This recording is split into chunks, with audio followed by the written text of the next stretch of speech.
Okay, welcome everyone to episode 5 of Pats Uncovered. I am really excited to have Bill TULLOCH join me today. Bill has been a principal consultant at Redify, Telstra Purple, where I currently work, and it's been great having him around the office and chat to him and stuff. So that's how I've known Bill, and I'll let him go through and introduce himself. Well, hi there. Yes, so as Akansha said, I work at Purple. I started when it was Redify and have been there nearly 11 and a half years, which is probably a lifetime for some of you. I've been in software development for, I worked this out the other day for somebody, approximately 28 years. So I had my first paid job in 1993. I've been doing it that long.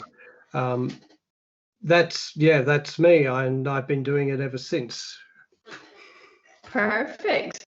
So I know a little bit of your background in terms of you've had kind of an unorthodox one, not necessarily just in tech, even though it's been a great career in tech, clearly in the last 28 years. But do you want to take us back to, was tech the first thing you did? I don't think it was it?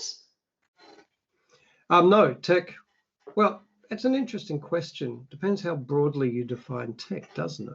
I actually, post high school, I went and studied painting. So I actually attended an art school.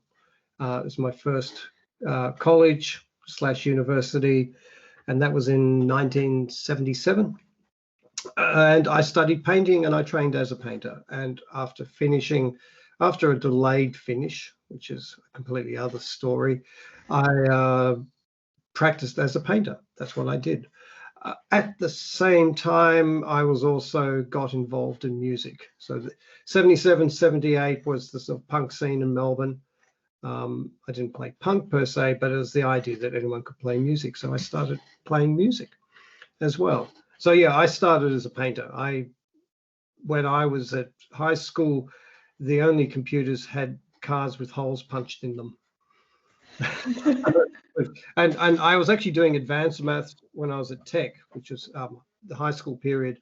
And we thought the people who did computing and walked around with the yellow cards were somehow less because we were advanced maths and they had to use a machine. And it just shows you how stupid I was, because I should have done that. I mean, I kind of understand that. I think I remember, I think it was when I was growing up and we'd be doing maths and stuff in school, and my granddad used to be a teacher and he used to teach maths and science and stuff. So he'd kind of be like, when we were home with him, he'd be like, right, this is how you do your times tables and stuff. I remember when calculators became a thing, I think this was when I'd moved to Ireland, like he would literally just look down at it. So he's like, don't you dare touch that thing. You don't need it. You could do better than that. And I mean, I look at myself now and I'm like, 2 + 2. Let me just check that again. Having done a maths degree, but here we are. But it's so interesting. Oh my God. Yeah. So painting and music. So was painting kind of the paid kind of job in the daytime, and then was music just kind of as a passion at the start? No, well, if you go to art school, you go there with the good knowledge that you won't have a job at the end of it. Painting is just something you did. Fortunately, the government had a grant scheme. It was called the Dole, which is how a lot of us survived back in the day. And music and painting weren't one or the other. I did both. I actually had a studio in King Street in Melbourne, which 4 of us shared for painting, but we also had 2 bands rehearsing there. One of them was mine and one of them was some friends of mine. So there wasn't a separation. It was just being creative. Painting, music, didn't care. Okay, cool. So you said you started tech in the 90s, right? So that was how did you even get to that? So what was next in Bill's life? Oh, okay. So to put this in perspective, so I was involved in music, I was involved in painting. One of the things, I was playing music and you have to have someone mixing the band. And me being me said, I don't like the fact that I don't know what they are doing. So I taught myself to be a sound engineer. And this is how I actually made Well, I think saying it's a living is probably stretching the truth a little, because you got paid bugger all. But I worked as a sound engineer for 10 or 11 years in the music industry.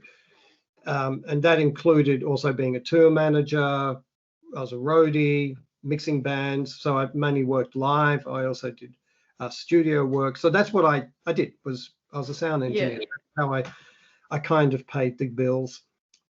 The thing with music is that that was actually one of the early points when I came into contact with the computer technology. There was MIDI, which is a digital language for recording music or capturing music notes. It doesn't actually record.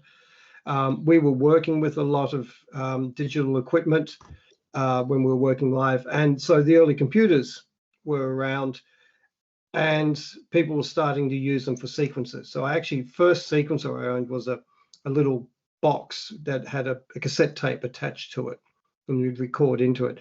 But my grandfather died, and I inherited a small sum of money and went out and bought an Atari 1024. So that was my very first computer. And they were great because they actually had the Atari 1024A was cheaper than a Mac, and it had built-in MIDI ports. So you could buy music software and hook up a MIDI instrument and record music. So that's how I started working with computers. I then started using it for graphics. So I started using it for drawing and creating images and stuff like that, which led me into desktop publishing. And so I started doing freelance work as a graphic designer and typesetter. And in the process of that, since I didn't actually, the only printer I had was a 9-dot matrix, and you needed to do laser prints. You took them to a printing shop to get it printed. You know, you put it onto your floppy disk, run down the road, get them to print it. And it was all in PostScript. But then we had problems because the shop was Mac, I wasn't. So I started hacking PostScript. That's how I actually first started programming, was manually hacking PostScript files to get them to work.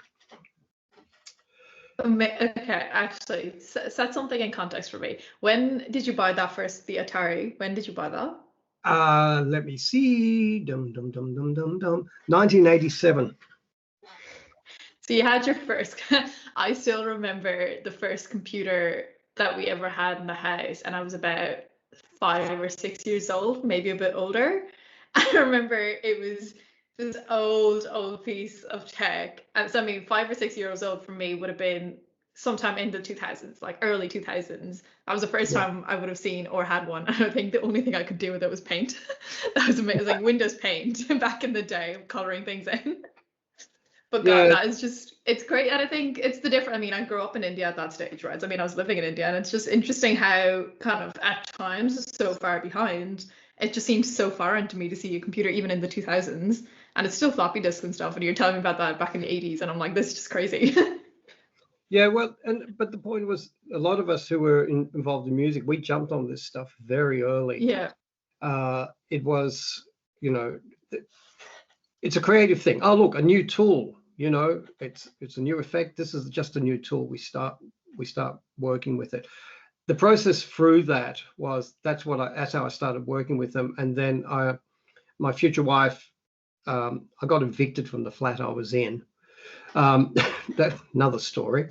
And moved in. Her brother was also into computers, and he had a 386, I think, or maybe even a 286.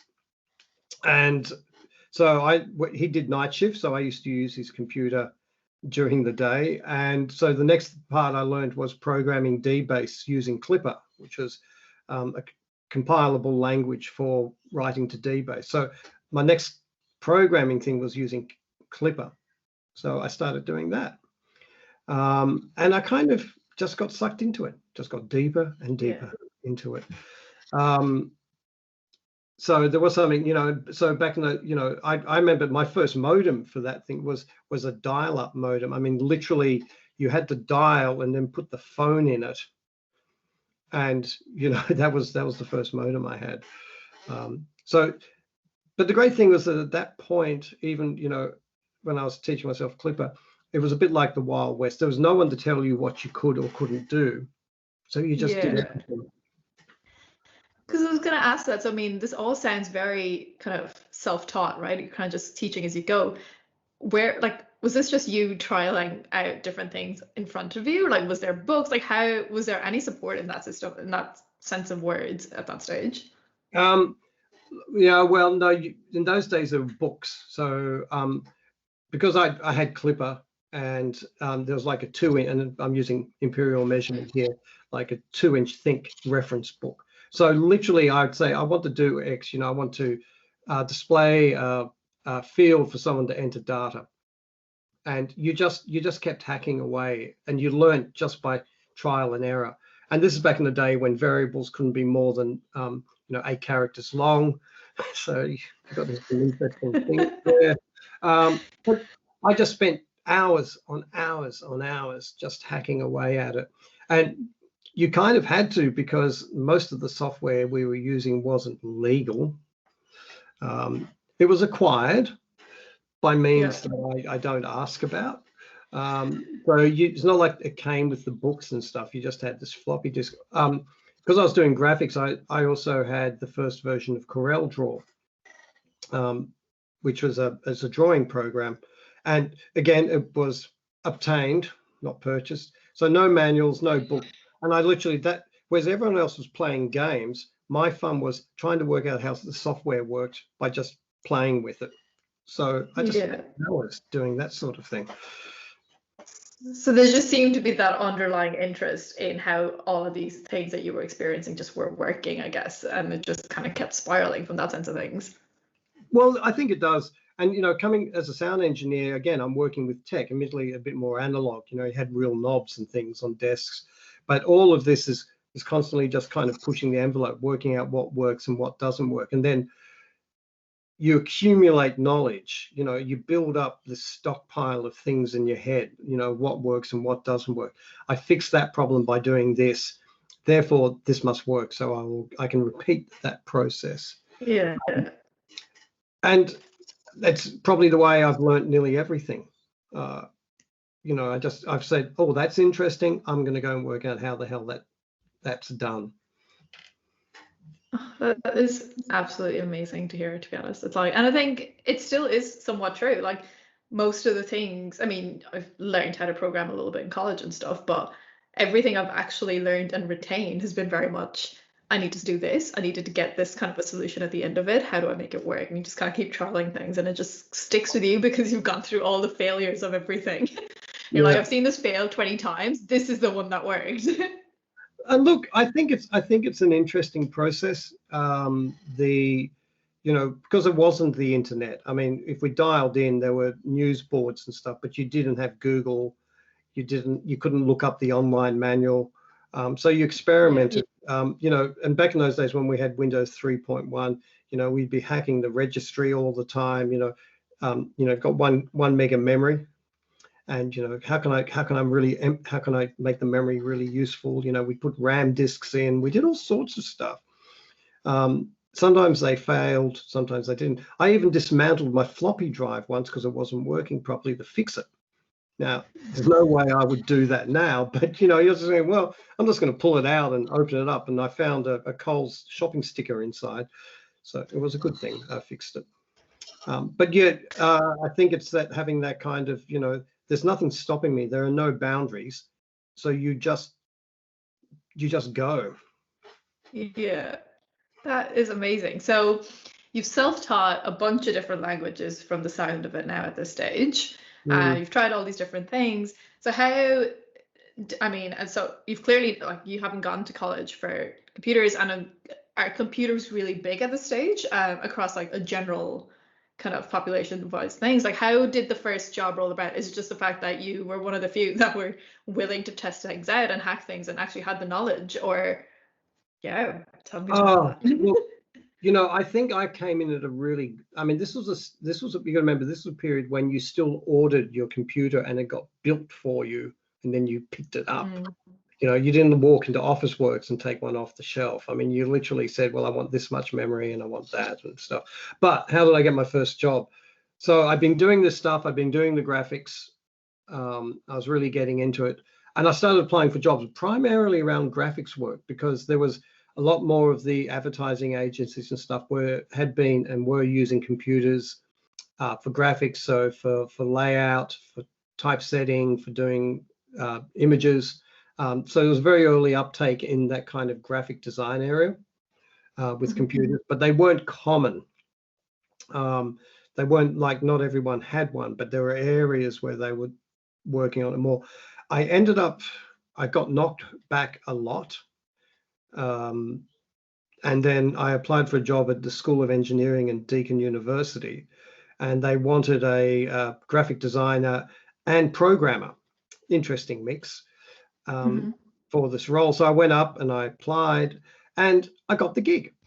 And in this, I've said this to quite a few people, because they say, "Oh, look, I'm looking for jobs," and I get knocked back. And I said, "No, you keep applying, because one day you'll get the job that you're meant to have." And that was the one I was meant to have, because the head of the school basically gave me free rein to do what I wanted to do. And so that job was involved with doing graphics. They were big on distance education.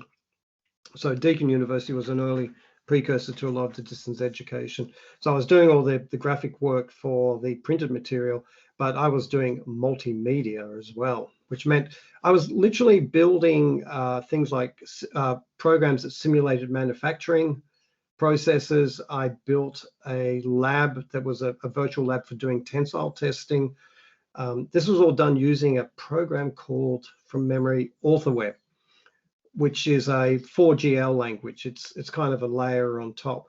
But basically, I was there for 7 years, and I just taught myself what I needed. I learned VB3. I never learned the classic languages like C and C++. I was coming D-base, VB3. I was working on this stuff, but essentially, I had 7 years of freedom, if you like, to just learn, make mistakes, and I was trusted. It was cool. First gig. Oh God, that trust is just so important, I think, to be like, you can do it, do what you want with it. Like, it makes such a difference, I think. And it's something I, like, for the first time I obviously experienced at Redify in Pro. I was like, wait, what? You really? Okay, cool. You just expect me to get the job done because you think I'm capable and you'll leave me go do with it. Oh, it makes such a difference, I think. And it really does show through. So that was 7 years you got to just try out and do essentially a lot of different things. So what was next from that? Was it a case that you found something that you were really interested in, more towards the programming things, or what was next? Oh, well, I mean, the programming thing was it, and this was, so I got the job in '93, and what the web first kind of kicked into, the World Wide Web kicked in at around '95.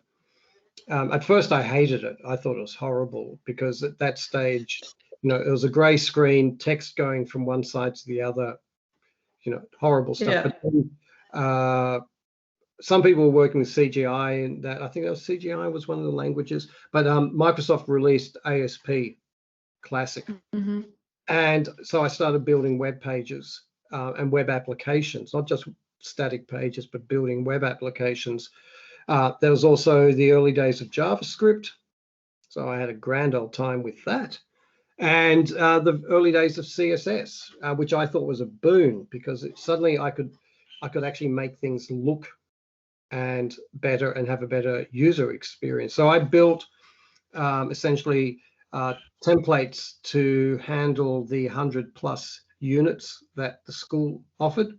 So I built a system that could generate separate data for each of those pages, admin tools, so lecturers could track what people were doing, and they could do drag and drop to order questions, stuff. If anyone saw the JavaScript for it, they would die, but it worked. And it's all in ASP, believe it or not, running against an Access database.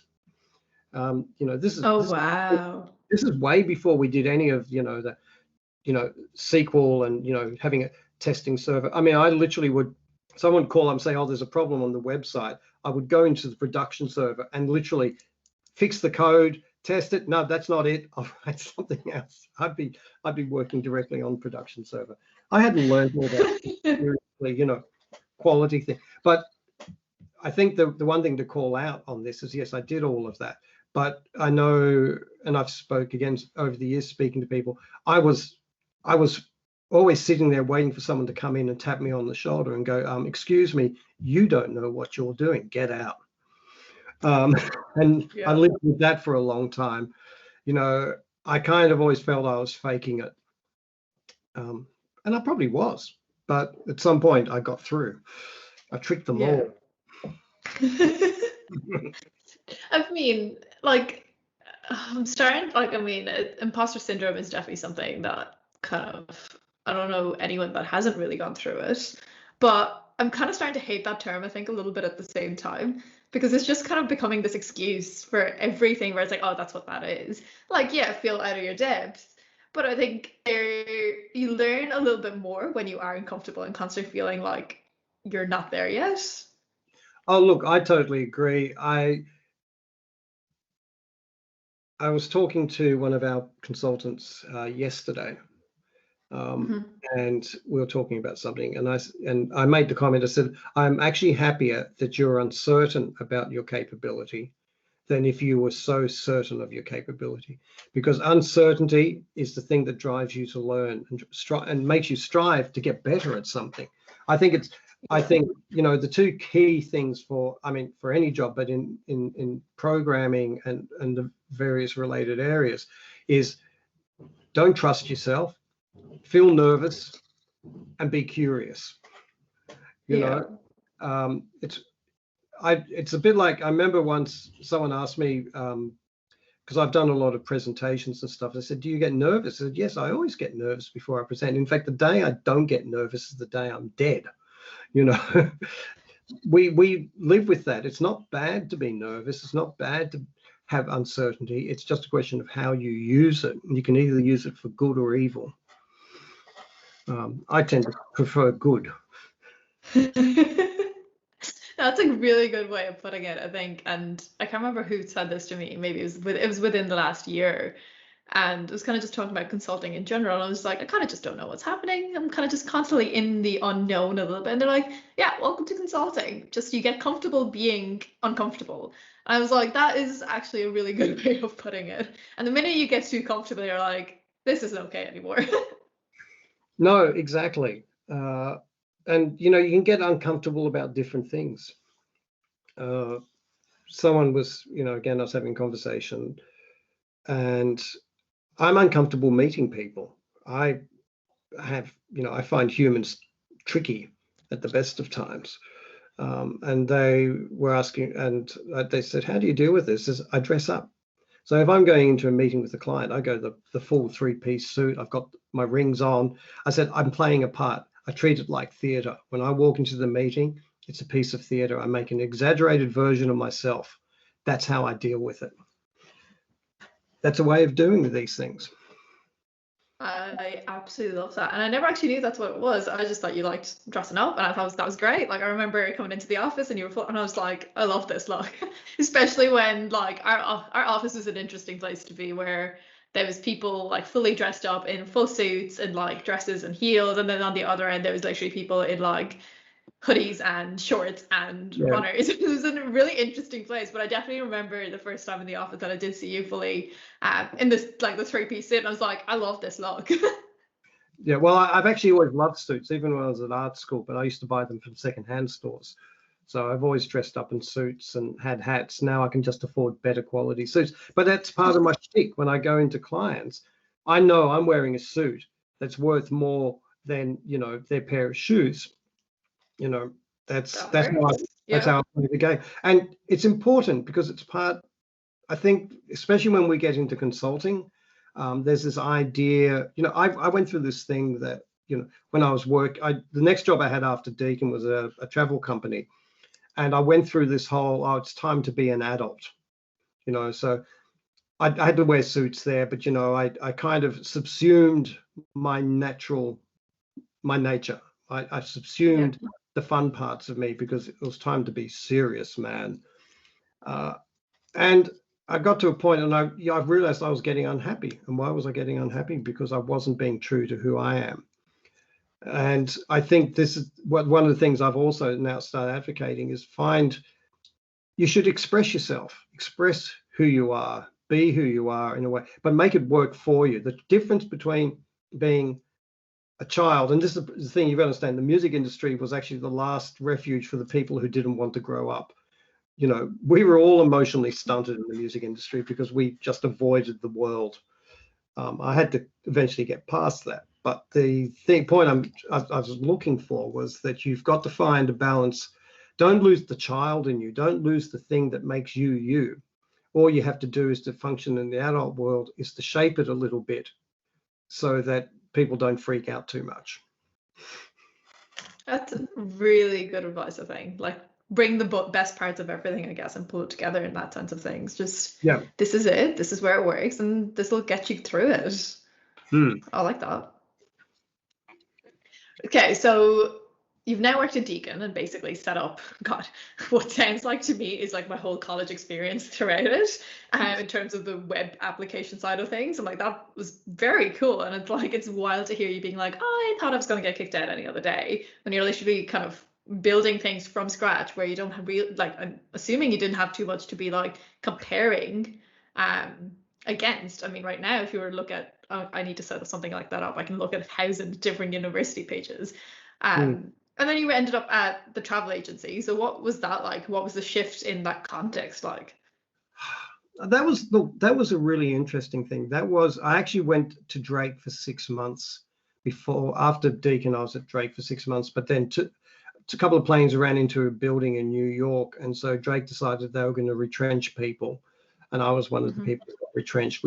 So I tend to step over that point now. So the travel company I worked for, they were what we call they were fare consolidators and ticket issuers. So without getting into the whys and wherefores of the travel industry, at that point when people still printed paper tickets, you needed to have a plate to print the ticket. So a travel agent could book your flight, but they can't print the ticket. They had to get an organization to print it, and that's what we did. So they had an in-house software team, an IT department, and I basically just continued. I did a lot of web development then, building portals for travel agencies so they could look up fares, stuff like that. I built some business-to-business web services.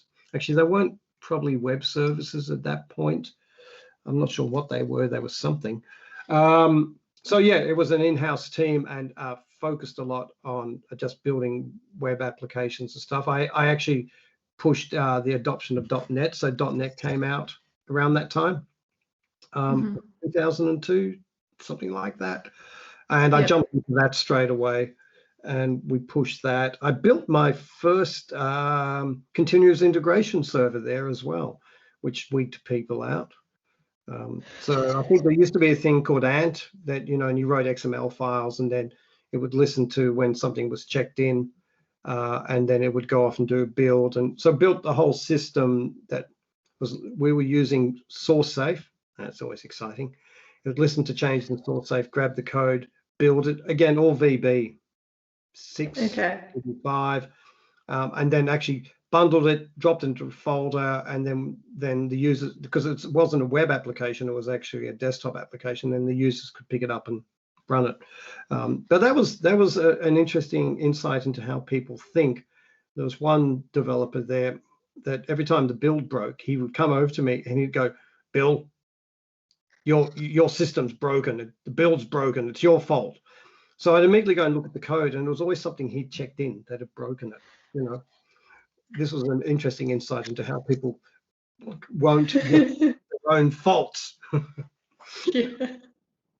That is, I mean, hasn't changed, has it? Like, I mean, that is still the case in a lot of places where that kind of blame game happens. But, that is, honestly, Bill, like, you've just been involved with, like, the starting area of all these, like, really commonplace things now, like university places, travel agency, like, these are just so commonplace, but you were there kind of at the forefront of it. It was just super interesting. So you've done kind of very much hands-on, like, kind of almost, what's the term for this? In-house production or development, I guess, in that sense of things, right? So what was the shift? So how did the shift to consulting happen then? Because that's such a different part of life in that way of things. Oh yeah. And it is and it isn't, and I'll get to that. So I left that company. I had some issues with some of the staff there. I was getting bullied, to be honest with you. There's a confession that shouldn't be recorded. And I just said, no, I've got to get out of here. And I ended up at another company that developed software for the recruiting industry, where I worked for 2 years. Now, that was actually really good. I met some really smart people there, very open. Again, web development, also WPF had come out at that point. So we were building applications in WPF, which was a hoot. I mean, I loved that stuff because, again, you're building UI, you know, and we're doing all sorts of fun things. So at that point, I knew a gentleman called Chris Hewitt, who worked at Redify, and I ran into him in the cafe, and he said, oh, and we'd actually met a couple of years ago when he came into the travel company I was at, did some work for us freelance, and he said, oh, you should apply for Redify. I said, oh, okay. Because Reddit, you know, I was thinking, well, that's going to be a step up. And I applied and got past the first interview. You know, you had a code test, and I did the culture interview, I think, and then I had to go in and be interviewed. I had to do a live programming thing. Now, that was the scary part. There was a guy called Mitch Denny, who's now at Microsoft. He interviewed me, and it wasn't even remote. He was sitting next to me, and I just died. This man is so clever, and I think I'm just going to, this is my worst nightmare, is having someone watch the code. And it went to shit, to be honest with you. I failed. I dropped the bundle completely. And Mitchell's really cool, though. He said, look, you've got to get comfortable having people watch your code. If you're going to be a consultant, you've got to be comfortable with these kind of things. He said, so, you know, go off and do something about it. Out of that, I thought, oh, that's a good idea. So at the other company I was at the time, I then ran a .NET training course over 6 months for the VB developers there to upgrade them. So I actually found a way to learn to be comfortable coding in front of people by running these workshops. At the same time, I realized that not having a degree of any sort in computing was a potential problem in the future, because, you know, back in the 90s, you could get away with it. But as we've moved into the 2000s, et cetera, people are paying more attention to that. You know, it's becoming more codified. So I ended up doing my master's at the Charles Sturt University. That was a distance thing. So I did my master's, and then I reapplied for Redify, went back. And that's another long story. There was kind of miscommunication and whatever else. But I think the first time, the woman who was heading up HR says, oh, I'm just letting you know you failed your code test. And I thought, oh. So I called my friend Chris. I said, look, sorry, Chris, I didn't make it past, you know, first base on this one. And he said, oh, hang on a second. You can hear him. He's going type, type, type, type, type, type, type. And he says, I can't see you here. It hasn't happened, you know, there's no record of it. And then I get a phone call a couple of days later. Oh, we're sorry, wrong person. And so I went through the whole thing again and did the debugging test, and that went well. And that's how I got into Redify. So the thing is, you're right. How do I go from consulting, from being in-house to doing consulting? Yeah. I don't think there's a big jump. I think if you're good at, I mean, to be a good developer, you've got to be good. Contrary to the myth that, you know, we're all sitting in our bedrooms, you know, in our underwear, coding away 24/7. Being a good developer is being able to ask questions. It's being able to, I say to a lot of people, if you want to be a good consultant, you've got to have empathy. You've got to be able to imagine what other people need or do, put yourself in their shoes. So even though I was developing in-house stuff, it depended on me asking people questions, trying to understand what they wanted, trying to get them to be able to articulate what they want, work out what they don't want, but think they want. And that's what consulting is. I mean, there's the part where we're technical experts and we can go in and we can, you know, fix problems. That's part of it, but it's also being able to communicate and understand what people want. So I didn't actually find it such a big jump. Again, it was scary. I thought I'd got into Redify by accident, and I was having another, tap on the shoulder moment, because, I was working with some seriously smart people. They scared me. They were so smart. And you never think of yourself as being smart, but apparently I was wrong on that one. I mean, you built something. I'm like, I agree, you were definitely wrong on that part. But I mean, that is definitely, I felt it was exactly the same when I started. I was just surrounded by all these people like yourself and Bernard, like everyone who know exactly how the in and out of these things work. And I'm like, I've never even heard of anything you're talking about, and don't know what tech is, don't know what any of this is. So this is great.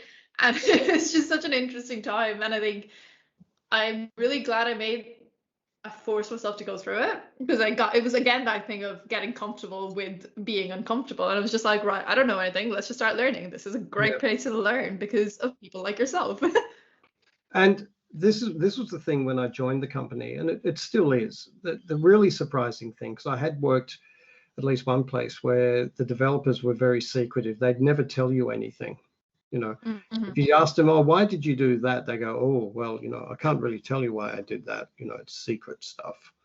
And so basically, knowledge was power. But the thing when I started at Redify is that no one would ever refuse to explain something to you.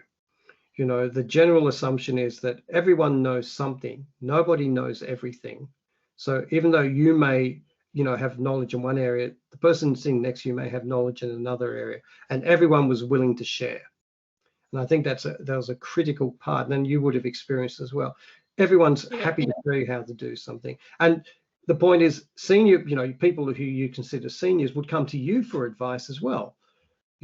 I know you know something about this. Can you show me how to do it? So it freaks me out when they do. It's happened. Like, I mean, I've had a PC do that, and I was like, wait, no, me? What?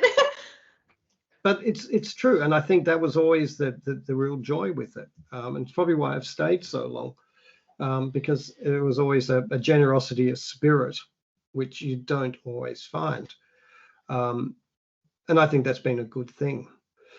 Yeah.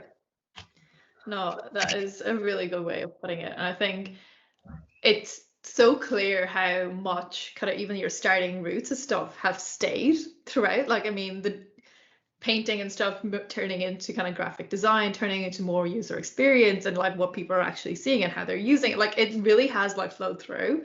And it's, what was super interesting when you mentioned the music part and the sound engineering. So one of the guests that I had, I think he was like episode 2, Jason, he had the exact same thing. So he was a musician, like he went to college and studied music and ended up becoming a sound engineer in music technology. It was quite similar to how he got into technology, except he did more kind of, I think, other things to do with sound, whereas yourself, you kind of got into the hackiness because you're like, well, how does it work? And I think that is just so interesting to hear it. Yeah, well, there's two things out of that. When I was a deacon, there was the government ran a kind of an award thing, for educational software, and this gentleman was touring around the country, and he came and was looking at what we were doing. We got talking, and he said, again, because he'd been out meeting all these people, he says, you'd be surprised at the number of musicians who are doing software development. And the thing is, I'm not surprised. I actually studied music theory before I could play an instrument, because it was mathematics essentially. And I think the correlation between music and software is really interesting. Neither of them exist until someone plays it or runs it. I can write code, but it doesn't mean anything until it's actually used. Music's the same. I can show you sheet music, but until someone plays it, it doesn't exist. And there's also there's that mathematical thing related to it. There's the way things put together, the building blocks. So I've always thought that the mindset for music was similar to software development. That is such a good way to put it all together. And I mean, like, I see so many people combining the two as well in general. But look, thank you so much for coming along and chatting to me today. Like, I very much appreciate it. I love these kind of calls, especially when it's someone who's had kind of a really varied career like yourself. It's just so interesting to hear how things have changed and how different it was. And honestly, I'm like still in shock at like you being at the forefront for so many of these things. It's been so cool to hear it. So thank you for sharing. Oh, look, it was a pleasure. Always happy. Yeah, I could keep talking for hours. I'm sure we'll hear all the stories that you haven't gotten around to sharing with us today, but I think we'll leave it there for today because we would probably end up talking for hours. Good. Well, thank you very much for having me, and it's been a pleasure. So that was Bill TULLOCH with an amazing career beginning from unexpected routes into technology. I think there's so many lessons learned in terms of where is and isn't the right place for you and how to be comfortable and always curious in this industry. A really important takeaway for me from Bill was how everything plays a part and there's lessons to be learned from all your experiences. Like Bill using his painting origins to continue into the graphic design world and the user experience side of things. We'll be back in 2 weeks' time with another episode of Pats Uncovered. See you then.